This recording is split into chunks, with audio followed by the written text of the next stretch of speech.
लहू देकर जिसकी हिफाजत हमने की, लहू देकर जिसकी हिफाजत हमने की, ऐसे तिरंगे को सदा दिल में बसाए रखना, दिल में बसाए रखना।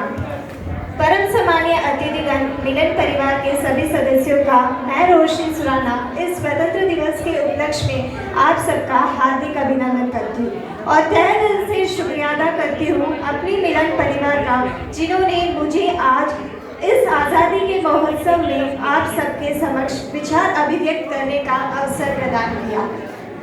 आज पूरा भारतवर्ष आज़ादी का जश्न मना रहा है, जिसके उपलक्ष्य में हम सब भी आज इस मंच में एकत्रित हुए हैं। पर ये जो जश्न मनाने का मौका हमें मिला है, यह यूं ही नहीं मिला है। अगर आज हर भारतवासी खुली सांस ले रहा है, तो इसके पीछे हर उस वीर योद्धा की, हर उस वीर सपूत की कुर्बानी का गाथा छिड़ी है, जिन्होंने एकजुट होकर आंदोलन पर आंदोलन किए, अपने लहू की नदियां बहाई, जान न्यौछावर करते हुए खून की होली खेली, पर अपने लक्ष्य प्राप्ति की ओर अड़िग रहे और अंग्रेजों द्वारा लगभग 200 वर्ष तक हर भारतीय की छाती पर किए जाने वाले तांडव की जंजीरों को विध्वंस करते हुए सन 15 अगस्त 1947 को सोने की चिड़िया माने जाने वाले देश को आज़ाद मुक्त बनाया।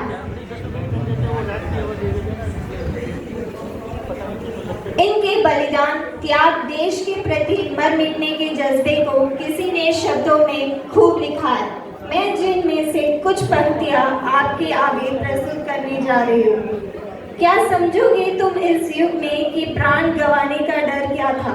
क्या समझोगे तुम इस दौर में कि अंग्रेजों का प्रताड़न का स्तर क्या था? क्या देखा है तुमने वो रातों रात पूरे गांव का जल जाना? क्या देखा है तुमने वह मासूम बच्चों का भूख से मर जाना?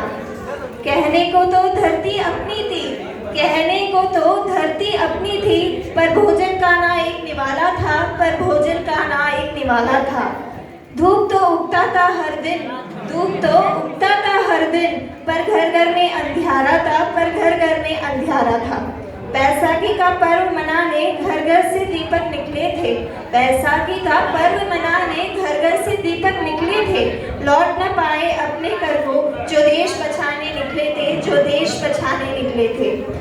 इस महान स्वतंत्र सेनानियों की कुर्बानी की बदौलत आज हम पूर्ण रूप से स्वतंत्र हैं और 15 अगस्त 1947 के पश्चात तब से हमें स्वराज्य की प्राप्ति हुई है, तब से लेकर आज तक हमारे देश ने कई क्षेत्रों में, चाहे शिक्षा का क्षेत्र हो, सार्वजनिक क्षेत्र हो, राजनीतिक क्षेत्र या तकनीकी क्षेत्र हो, निरंतर प्रगति की है। यह प्रगति यूं ही चलती रहे और वीर सपूतों की कुर्बानी व्यर्थ न जाए, इसके लिए हर भारतीय को, खासकर हमारी युवा पीढ़ी जो हमारे देश का उज्जवल भविष्य है, जागरूकता की आवश्यकता है कि सांप्रदायिकता, जातिवाद, भाषावाद एक ऐसा दीमक है जो हमारे एकजुटता और भाईचारे को दिन प्रतिदिन खत्म कर रहा है, खोखला कर रहा है। यहीं से प्रत्येक भारतीय को वीर योद्धाओं की कुर्बानी को दिल में बसाते हुए एक संकल्प उठाना है कि देश हमारा सोने की चिड़िया था है और सोने की चिड़िया ही बनाए रखना है। अटल जी ने कहा था, ये वंदन की धरती है, अभिनंदन की धरती है, ये अर्पण की भूमि है, ये तर्पण की भूमि है, इसकी नदी गंगा है, इसका कंकर कंकर हमारे लिए शंकर है। हम जिएंगे तो इस भारत के लिए और मरेंगे तो इस भारत के लिए, और मरने के बाद भी गंगा जल में बहती हुई गंगा जल में बहती हुई हमारी अस्थियों को कोई कान लगाकर सुनेगा तो एक ही आवाज आएगी, भारत माता की जय। मैं तहे दिल से धन्यवाद देती हूँ आप सभी उपस्थित श्रोतागण का, जिन्होंने अपना बहुमूल्य समय निकाला और आज इस आज़ादी के महोत्सव में शामिल होकर हमारे नन्हे मुन्ने बच्चों को और हमें प्रोत्साहित किया। आप सबका दिन मंगलमय हो। जय हिंद, जय भारत।